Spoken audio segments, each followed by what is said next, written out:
నగరంలో రాష్ట్రంలో డెంగీ పంజా విసురుతూ పౌరులను రోగులుగా మారుస్తుంది. వేల సంఖ్యలో చేరుకున్న డెంగీ వ్యాధి పడిన వారు ఆసుపత్రుల పాలవుతూ పలు రికార్డులు తెలుపుతున్నాయి. హైదరాబాద్ నగరంలో నీలోఫర్ ఆసుపత్రిలో చిన్నారులు పదుల సంఖ్యలో అత్యవసర చికిత్సలో ఉన్నట్లు సమాచారం. అదేవిధంగా ప్రధాన ఆసుపత్రులైన గాంధీ, ఉస్మానియా, గోల్కొండ, మలక్పేట్ ఇలా ఏరియా హాస్పిటళ్లలో కూడా డెంగ్యూ వ్యాధి బారిన పడిన వారి తాకిడి గత నెల రోజుల్లో బాగా పెరిగిందని తెలుస్తుంది. అత్యవసర చికిత్సతో పాటు ఇన్పేషెంట్ వార్డులు నిండిపోయి చిన్నారులు అయితే ఒక్కో బెడ్ మీద ముగ్గురేసి చొప్పున చిన్నారులకు చికిత్స డాక్టర్లు అందిస్తున్నట్టుగా తెలుస్తుంది. ఈ విషయం సోషల్ మీడియాలో వైరల్గా మారింది. నగరంలో వేల సంఖ్యలో కాలనీలు, బస్తీలు ఉన్నాయి.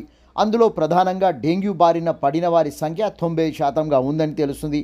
మిగతా సీజన్ జ్వరాలు, మలేరియా బాధితులుగా ఉన్నట్లు ఆసుపత్రుల గణాంకాలు తెలుపుతున్నట్లుగా సమాచారం. జిహెచ్ఎంసీ తూతు మంత్రంగా దోమల నివారణకు విషయంలో పనిచేస్తున్నదని ప్రజలు బలమైన విమర్శలు చేస్తున్నటువంటి పరిస్థితి నగరంలో కనిపిస్తుంది. ఈ విషయమై బల్దియా కమిషనర్ సీరియస్గా చర్యలు తీసుకోవాలని కోరుతున్న నగర జనం. వైద్య ఆరోగ్య శాఖ ఆగస్టు 5వ తేదీ నుంచి 15వ తేదీ వరకు నిర్వహించిన వైద్య శిబిరాలలో 108 మున్సిపల్ డివిజన్లలో 456 వైద్య శిబిరాలలో 731 డెంగీ కేసులు ఉన్నట్లు లెక్కలు తెలుపుతున్నాయి.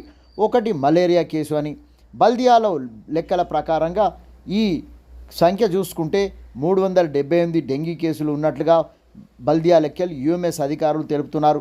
మరోపక్క తెలంగాణ రాష్ట్ర మంత్రి జూపల్లి కృష్ణారావు అత్తాపూర్ వంతెన వద్ద గుర్రపు డెక్క పేరుకుపోయిన విషయం దక్షిణ మండలం జోనల్ కమిషనర్ వెంకన్నకు నెల రోజుల క్రితం తొలగించేందుకు చర్యలు తీసుకోవాలని, దోమల నివారణకు కృషి చేయాలని ఆదేశించినట్లుగా సమాచారం.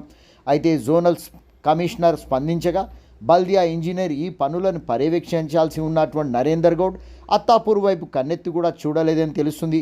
బల్దియాలో జోనల్ కమిషనర్లు, డిప్యూటీ కమిషనర్లు పర్యవేక్షణ మాని దశాబ్ద కాలం అవుతుందని తీవ్ర విమర్శలు వినబడుతున్నాయి. మంత్రి చెప్పినా పనులు జరగటం లేదనే విషయంతో క్షేత్రస్థాయి పర్యటనలు చేయటం లేదనే నిజమేనంటున్న నగర ప్రజలు.